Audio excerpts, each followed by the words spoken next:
اعوذ باللہ من الشیطان الرجیم بسم اللہ الرحمن الرحیم ام اتخذوا من دون اللہ شفعاء، کیا انہوں نے اللہ کے علاوہ سفارشی بنا لیے؟ قل فرما دیجئے اولو کانوا لا یملکون شیئا، اگر وہ کسی چیز کی طاقت ہی نہ رکھتے، اختیار نہ رکھتے ہوں، ولا یعقلون، نہ وہ عقل رکھتے ہوں۔ قل للہ الشفاعۃ جمیعا، فرما دیجیے اللہ کے لیے ساری کی ساری سفارش، لہ ملک السماوات والارض، اسی کے لیے بادشاہت آسمانوں کی اور زمین کی، ثم الیہ ترجعون، پھر اسی کی طرف تم لوٹائے جاؤ گے۔ وَإِذَا ذُكِرَ اللَّهُ وَحْدَهُ، جب اللہ کا ذکر کیا جاتا ہے جو اکیلا ہے، اشمئزت قلوب الذین، اور ان لوگوں کے دل نفرت کرتے ہیں، لا یؤمنون بالآخرۃ، آخرت پہ ایمان نہیں رکھتے۔ وَإِذَا ذُكِرَ الَّذِينَ مِن دُونِهِ، جب اس اللہ کے علاوہ ذکر کیا جاتا ہے، اذا ہم یستبشرون، تو وہ خوش ہو جاتے ہیں۔ ام اتخذوا من دون اللہ شفعاء، اللہ رب العزت نے واضح الفاظ میں یہ بات کہی ہے، کیا انہوں نے اللہ کے علاوہ کوئی اور سفارشی بنا لی؟ مشرکین کا یہی عقیدہ تھا نا کہ ہم اللہ کو تو مانتے ہیں لیکن ہم ان بتوں کو بھی مانتے ہیں، ہم ان کے سامنے اس لیے جاتے ہیں لیقربونا الی اللہ زلفیٰ، کہ یہ ہمیں اللہ کے زیادہ قریب کر دیتے ہیں، یہ اللہ کے ہاں سفارش کریں گے۔ ہمارے مسلمانوں کا بھی یہی عقیدہ ہے کہ ہم تو یہ علی حجویری داتا کے دربار پہ یا فلاں کے اس لیے جاتے ہیں کہ یہ ہماری سفارش کریں گے۔ مشرکین کا عقیدہ اور آج کے مسلمان کا عقیدہ دونوں برابر، بلکہ آج کے مسلمان کا عقیدہ زیادہ خطرناک ہے۔ وہ جب کسی مصیبت میں پھنستے تو کہتے اللہ اللہ مخلصین لہ الدین، خالص اللہ کو پکارتے۔ آج کا مسلمان کسی مصیبت میں چلا جائے، اللہ کو چھوڑ کے وہ دوسروں پہ یقین رکھتا ہے، دوسروں کی مدد لیتا ہے۔ قل اولو کانوا لا یملکون شیئا ولا یعقلون، یہ جن کو یہ سفارشی سمجھتے ہیں وہ تو کسی چیز کی طاقت نہیں رکھتے، ان کے پاس تو کوئی اختیار ہی نہیں۔ اگر وہ عقل میں رکھتے ہوں تو پھر یہ کیا سفارش کریں؟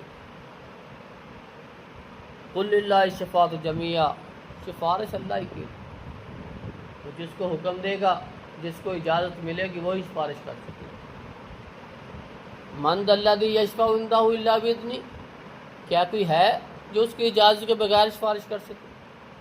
رسول اللہ صلی اللہ علیہ وسلم قیامت کے دن سفارش کریں گے لیکن اپنی مرضی سے نہیں، جب تک اللہ کا حکم نہیں ہوگا اس وقت تک سفارش نہیں کریں گے۔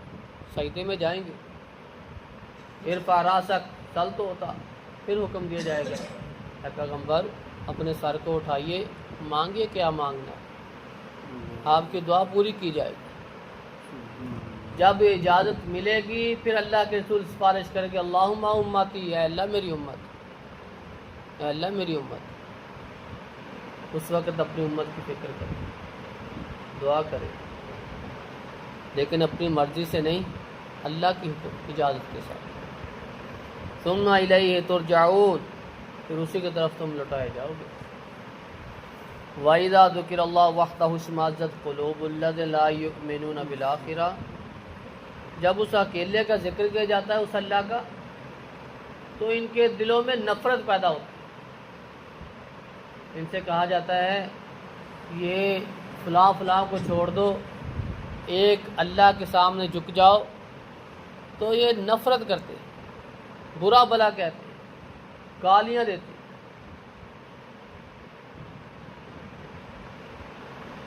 اور ایسے لوگ جو اللہ کا نام سن کر نفرت کریں، یہ آخرت پہ یقین رکھنے والے لوگ نہیں، یہ مومن نہیں ہو سکتے۔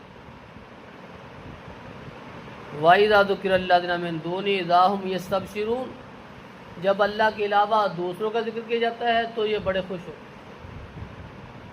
کیسی بدبختی ہے، انسان پیدا اللہ نے کیا، جھکے کسی اور کے آگے، نہ اس کو برداشت ہے اور اس انسان کی اپنی بدبختی بھی، جس نے سارا کچھ دیا، کھانے کا بندوبست کیا، پیدا کیا، حسین بنایا، جسم کا ہر اعضاء اچھا بنایا، پھر جو پیدا کرنے والا ہے، جو رزق دینے والا ہے، اس کو چھوڑ کسی اور کے آگے جھکے، کیا وہ مالک برداشت کرے گا؟ کبھی برداشت نہیں کرے گا، نہ اسے برداشت ہے۔ ان اللہ لا یغفر ان یشرک بہ ویغفر ما دون ذلک لمن یشاء، وہ سارے گناہ معاف کر دے گا اگر وہ چاہے گا، لیکن شرک کو معاف نہیں کرے گا۔ یہ نفرت کرتے ہیں اللہ کے نام پہ، اور بتوں کے نام پہ، غیر اللہ کے نام پہ خوش ہو، اللہ کو چھوڑ کر دوسروں سے مانگتے ہیں، اولادیں مانگنے کے لیے، لینے کے لیے درباروں پہ جاتے ہیں، وہاں اپنے کئی دن گزار دیتے ہیں، کئی راتیں گزار آتی ہیں عورتیں، پھر بیٹا لینے کے لیے، کوئی بیٹی لینے کے لیے، کسی دربار پہ 2 بیر گر جائیں تو بیٹا، 1 گر جائے تو بیٹی، نمک چاٹ لیں تو بیٹا، نہ چاٹے تو بیٹی۔ عجیب عقیدے، عجیب عقائد۔ ایک مسلمان ہو کے وہ عقیدے اس طرح کے رکھے تو اس کے اسلام کا کیا فائدہ ہوگا؟ کوئی فائدہ نہیں۔ اللہ رب العزت سے دعا ہے کہ اللہ رب العزت ہمیں صحیح معنوں میں مومن بن کر قرآن و سنت کے مطابق زندگی گزارنے کی توفیق عطا فرمائے۔ سبحان ربک رب العزت۔